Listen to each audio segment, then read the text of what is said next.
Hello? Is this thing on? I'm seeking to reach the visionary today. Make those moves. I'm feeling it, no stopping it. I can't lose. When I'm dealing it, I'm dropping it. I'm the realest, no doubt in it. I'm about the biz count on it. And I'm grateful because today I have my friend Katie with me. So welcome, Katie, to Sis Your Copper. Thank you so much for having me. Thanks for holding space with me. Thanks for coming and checking in on me. I appreciate the love that you always provide me. I feel like you're always one of the first people I connect with in moments like this. Remember when I last lost my job and you brought me my pyrite crystal, which helped me feel grounded in knowing that abundance was coming and was already around me. So thanks for being here in this moment again. And why don't you tell folks where you're from, what you do, and who you are? Okay, hi, I'm Katie. I actually live in Lake Orion now, and I'm building a community called the Matriarch Collaborative. It's a holistic wellness community, and we share modalities, mostly focusing in on Reiki and Reiki training. But we do tarot and yoga, and my practice is always expanding into new spaces. So it's just a reference and a resource for women to learn and grow in a holistic way. And if you want to learn and grow in a holistic way and know all of the information about all of the modalities, Katie's your gal. She knows, and she's a researcher. That's what I think we should just call you a researcher. And she can give you insight and foresight, and then you can interpret and use your own intuition, but she's a very valuable resource. Thank you. And so today, we said that we're calling the visionary among us. On a quote from George Washington Carver that's, "Where there is no vision, there is no hope." So one of the tools to help us regain hope today is going to be a vision board. But I don't want to just do any vision board because sometimes I can put pretty pictures on paper and it doesn't guide me anywhere. I want to make sure that this vision board is intentional and incremental and really lays out some of the foundational goals that I have for myself throughout the year. So we're going to ground ourselves in my text, which is Sis Your Copper and Alchemy to Shine, which positions and introduces the Copper Alchemy, which is a holistic wellness framework. I like to think of it as a wellness assessment, a check-in, and we're going to use that to kind of frame our vision board today. But before we begin, we're going to get grounded, and we're going to talk about our throat chakra and how that relates to expressing oneself and creating. And then we'll ground in some sound bowl. So I'm going to ask Katie, because Katie introduced me to chakras. She's the one who introduced me to crystal, to chakras, to tarot. Really, she's been my guide on this journey. So tell me a little bit about the throat chakra, how it relates to expressing oneself, and then tell us about what sound healing is and sound baths are. So I am starting to work with sound and frequency, and it relates and corresponds to many different things. But ultimately, it sets a tone for how you want your body to feel. So we have this energetic field around us that can be influenced by outside frequencies and notes, visions, manifestations, all of these different things, right? Bringing a sound bowl in just helps you attune a little bit better, the same way you would if you were meditating with a crystal and feeling a frequency there. This is just a little bit stronger, right, and audible. Mm-hmm. Throat chakra is related to our form of expression and how we show up in our work, our creativity, our voice. But it doesn't always have to be audible, right? It's how we can show up in images and different things like this and building our vision forward. Okay, so this is the throat chakra.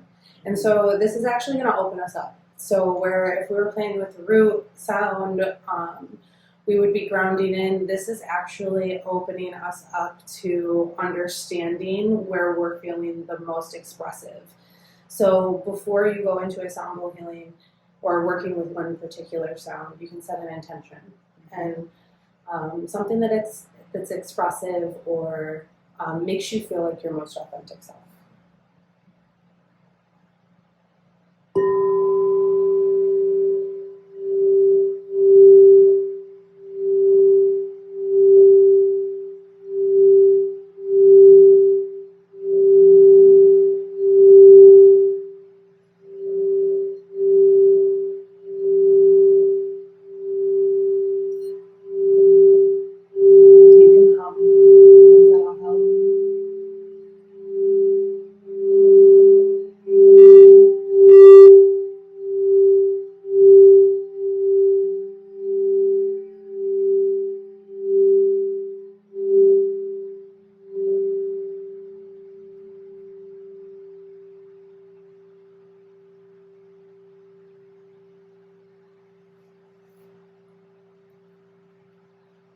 So they can become really meditative in nature. For me, sometimes it just opens my ears up and helps me feel even more in my body because we're using our senses, right? So that was great. That was great. That was like a really great grounding, and the humming, it does help me. Good. It does help me. Yeah, always integrate what you think is going to work, you know? Yeah. So as we think about our vision board, and yes, today is March 1st, the first day of Women's History Month, and some folks haven't done their vision board for the year, and that is okay because you don't have to just start things just because of the time boundedness. Maybe you have reached a point in your life where you need a reset. Maybe you have some added clarity because you're going through a hardship. It's always okay to go back and revisit your annual goals. You're not bound to anybody's time restrictions. You can always plan and set new goals. But I have a question for you, Katie. Mm-hmm. How do you define vision? What's vision to you? Foresight. So it's more of a plan and an idea that you are manifesting into your current reality in some way, shape, or form, no matter how big or small that may be. So we have to focus now to get to that vision, right? And I feel like vision boards are a great way to see it so that you can hone in on what's needed, right?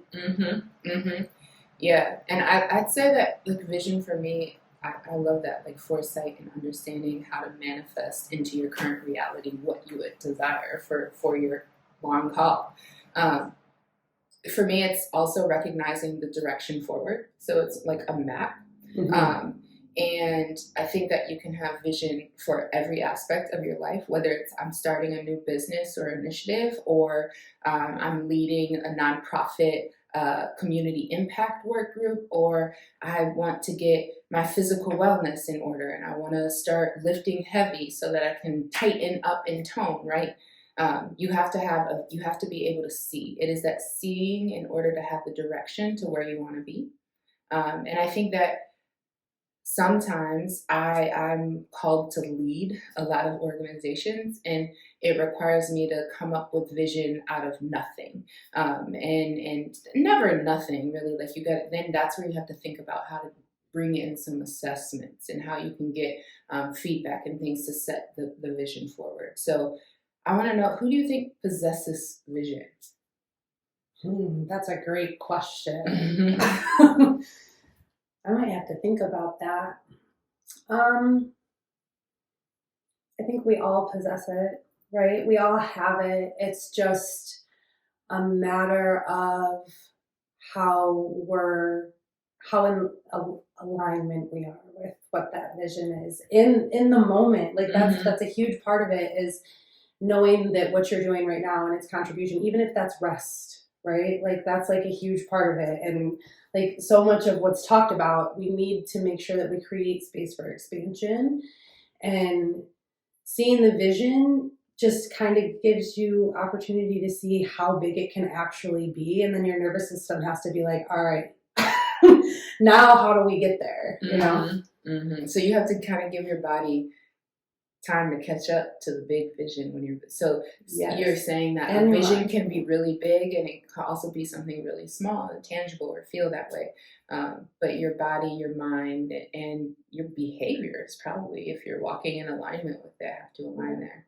I would agree. I think we all possess the power to have vision. A lot of times folks are like, Jess, I need your help with vision, or I do strategic planning to help people vision set. Yes, I will say that it's a talent of mine, but everybody has an idea of what they want for themselves. Everybody has a reality that they're attempting to create for themselves, regardless of if you're doing, I want to buy my first house and I need to save this much money. That's a vision, right? Like vision helps inspire that hope.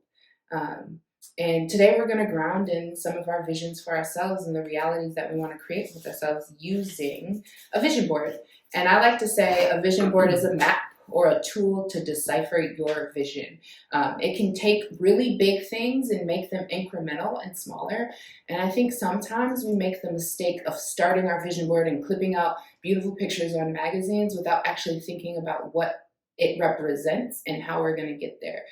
My aspiration is for folks to have a vision board that feels attainable, something that they can really break down and plan with, and not just kind of have an idea. I can say that I want on my vision board, it says in Q1, I want to have clean eating. I can say that I want to have clean eating, but what does that mean? Does that mean that I'm going weekly grocery shopping and meal prepping to ensure that I'm getting that clean eating in? So really thinking about how you can meet this vision is where I want you to be grounded. We're not just cutting out things that appeal to us in the moment, we're setting goals. And I like to use the SMART goal method to set goals. Are you familiar with SMART goals, Katie? I am. Yes, I love them. And I've seen them interpreted lots of different ways as well. So today, they're effective. They are effective. Today, I'm going to use my acronym. If you have another acronym, it's probably the same shit. But that we're just gonna use. It is interpreted differently. Yeah, for sure. You can. I think I've seen like attainable versus achievable. Yeah. I've seen measurable. No, it's always measurable. So the S is for specific. So you're thinking about things that are really targeted and direct to the goal, right? What is it specifying? The M is for measurable, right? So I want to attend 1 dance class, right? The A is for achievable, right? Because if I put in Q1, I want to attend 27 dance classes. It's now March and I still haven't gone to my 1 dance class, right? That wouldn't be attainable or achievable for me. The R is for relevant, and today for relevance, we're going to use the 5 elements of copper alchemy. So we're going to use spirituality, spirituality, mental and emotional wellness, physical health, capital, that's your bag, your professional development, all of those things, and community and relationships. So these are the relevant areas in our life that we're going to think about when we're setting goals for our vision board today.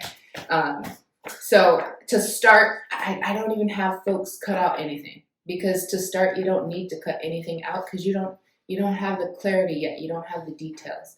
And then the T is for time bound. So on my vision board here, I have my 5 copper elements, right? And then I have it broken into quarters. When am I going to do these things? And what is my big overall goal in that element, right? So for physical health, I have in Q1, I want to get my clean eating down and to attend 1 dance class. In Q2, I'm going to go on a vacation to a boot camp and I want to be able to keep up. In Q3, I want to compete in a bodybuilding competition for biggest transformation. And by Q4, I want to be able to run a 5K in 35 minutes, right?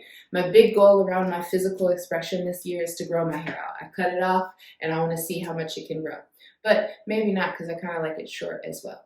But those are specific, right? They're targeted at one thing. They're measurable because I'm saying 1 dance class, right? Getting my diet and my weekly eating probably to 80% clean, right? Like those are my targets. It's attainable because I'm not doing things that I'm trying to do all of this in one time. I've broken it into each quarter, and there's one activity per quarter around physical wellness. They're relevant to the copper alchemy elements, the physical wellness element, and then it's time bound because I've broken it by quarter. So as you're thinking about your goals, I want you to think about it in that way. And to start, I'm a writer. Y'all, I wrote my book, Sister Copper, and I have folks journal. And you see on your sheet, and I'm going to use your sheet as an example, Katie, I have spirituality. And what I want you to do, I put dots down the center. What I want you to think about on the right-hand side, this the right? No, the left-hand side of the sheet. I want to think about where you're at with your spirituality. What celebrations do you have? What are you proud of? What are the milestones that you've met around spirituality? And then in the other area, where are you headed? Where do you want to be with your spirituality? So I know that one of your points of pride around spirituality might be getting your 200-hour yoga certificate, right? Mm-hmm. And that means that you're consistently practicing yoga, right? Mm-hmm. Like that's a win. That's beautiful. That's grounding, right? Is there something more you want to do with that? Are there other things that you want to incorporate to your spirituality? And so I'm going to give y'all 5 minutes, because there are 5 elements. So 1 minute per element. I don't want you thinking too much on this because we start to second guess ourselves. I just got diagnosed with anxiety, so I know what self-doubt feels like. I just want you to go with what's intuitively coming to you. And if you need to sit with it a little longer, you can, but we're just jotting things down to start. There'll be more time to set more specific goals around it in a moment. So I'm going to give you 5 minutes.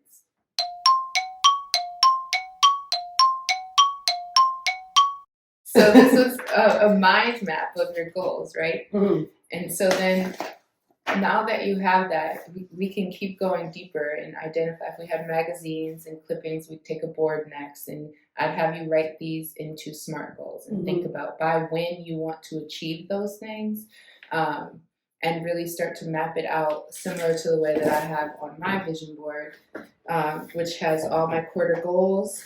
It also has big goals for myself for each one, so like an overarching goal that I want in that area. And how I see myself. This is how I see myself in 2024. And these are all of the things that I want to do to get there. And I've cut out images that reflect the goals that I'm seeking to attain. The next thing I would have you do is to identify the images and graphics that might relate to those goals and map them out. But we're not going to do that today. But if you're interested in having a facilitated workshop around vision boarding, you can contact me at my website, jesshuman.com, and I'd love to facilitate this for a group of friends. You can even book my space, Copper House Detroit, which is right there, and we can do a vision board party for you. I'd love to have that with you. With that, Katie, do you have anything that how can they stay connected to you after this? You can go to my website, tmcollab.com. And I'm on all social platforms. So you can find me on Facebook and LinkedIn, Instagram. I'm connected in with all of them. So, and I'll link her website there where you can find all of your socials on your website. Yep, absolutely. And to close us out, I'm going to read a vignette from my book, Sis, You're Copper, about why vision matters, and why we as women, happy Women's History Month, are navigating a world that wasn't designed for us. Women didn't always have business goals. Women weren't always in the boardroom, right? So as we navigate this world that wasn't technically designed for us, it's my choice and birthright to choose how I choose to survive within a world not designed for me. I am and I will continue to be unapologetic in this assertion. Understand that any display of strength, like that statement I just made, particularly from someone perceived as powerless, will inevitably draw criticism and misunderstanding. My mentor frequently reminds me, if you're not facing opposition, you're probably not pushing boundaries enough. However, we possess the power to decide how we present ourselves, to write our own stories, and to shape our own realities, even if it unsettles some. You can wholly embrace who you are and still flourish in this world. But to achieve that, you must be willing to put in effort. Make the Copper Alchemy your mantra. Recite its tenets to yourself, especially during challenging times. They will guide you in identifying which aspect of your life requires attention and recalibration. So as a reminder, sis, you're copper. Listen to God, not the man. Know yourself, use your tools, keep your shit together. Take care of your body, it's the only one you got. Offer grace, but set boundaries, love needs both. Don't sell your soul for the money. Find your soul and make the money. With that, have a great day. I love you.